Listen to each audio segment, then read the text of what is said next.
Welcome back. You're still with Perspective, and we're still talking to the co-founder of the Center for Indonesian Policies you got it right. Studies, Rainer Hofer. Rainer, when you latch on a policy, a study, what do you see first? Is it the location? Is it the subject? Is it what makes you decide? Oh, I'll take up this case and now I sort of like peel it. I guess I see it from the perspective of whether we are able to actually come up with a suggestion. Is it a practical thing that we can actually suggest? If not, if it's too complex or if the solution is so blur, then I think that we won't step into it. So that means that you look at a lot of problems and you actually do a study on each problems first before actually deciding to develop it. That's right. And also whether the problem affects the people a lot or not. It depends also on that. For example, we are doing another study on the protection of migrant workers. Right. The TKI, the people who go abroad to earn a living, is important in Indonesia. Now there are certain policymakers who suggest to protect those migrant workers by saying let's not let them go to certain countries. There are people saying we should not let them go to the Middle East, for example. Well, noble cause to protect these workers. But there's no alternative. From the Middle East, every year the migrant workers bring back over $2 billion to Indonesia. Just from the Middle East alone, every year, over $2 billion. And that's how many people? Contribution of how many people? Approximately. Every year, approximately 200,000 go just to the Middle East alone. And they bring about that money home. And this money does not go to Jakarta or anywhere. This money goes straight to the village. So this is the best money in a way that Indonesia can earn. It's helping the families on the ground. Mostly spent on infrastructure, housing, taking care of the family, education. And these things. So if you just come up with a suggestion, let's not let them go to the Middle East because it might be difficult over there, more than $2 billion will stop flowing into the villages. So one has to think about the consequences first. That's one thing. The other voices that come up in the protection of the migrant workers, noble causes again, say they need to be trained. They need to learn English or Arab or Chinese. They need to learn laws. They need to learn certain attitudes, cultural sensitivities, etc. Right now, a migrant worker wants to go abroad for the first time, has to go through 2 months of training. 2 months of training means 2 months no income. Who pays for that? Which for a poor person, that's a very difficult period to go through. Secondly, there will be charges.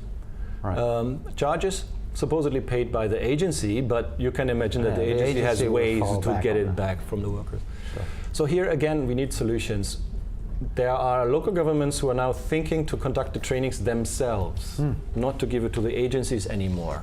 That could be a solution so the taxpayers pay for the training. But still, the migrant workers don't earn money in 2 months' time.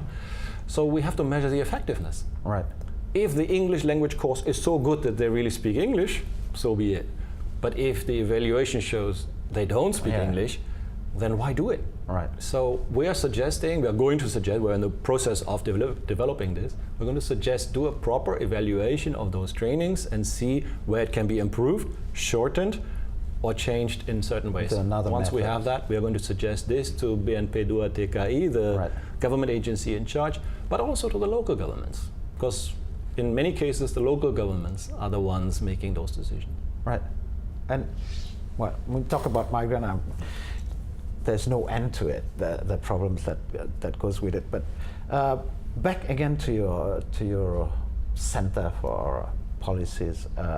Again, you said the focus of the policies is actually economy. I'm also curious as to why economy is. You can talk for I don't know. You can take shares, equity. You can share monetary or whatever. But this aspect of economy that you're looking at now can you define it? Which part of the economy are you looking at? Social economy, rather? Yeah, you could call it that. It's definitely the part of the economy that affects people most. Right. I think we need to we're addressing policymakers. Right. So we're talking about which policies affect people the best and the worst way. So we are commenting and analyzing and suggesting policies. So in you're areas basically that affect measuring people. policies. We're analyzing Evaluating. them. We're evaluating them and seeing what impact they have on people. Right. A potato import restriction. So what does it actually cause in the country? Right. So if I'm correct, you actually take cases, existing regulation, That's right, environments, and then you try to see whether this actually works and what can you do to improve it. Yeah, you're absolutely right. This is actually you put it in a much better way than I could have done it. The thing is, indeed, if we analyze the entire environmental policy of Indonesia, we're ending up with a book exactly. Right.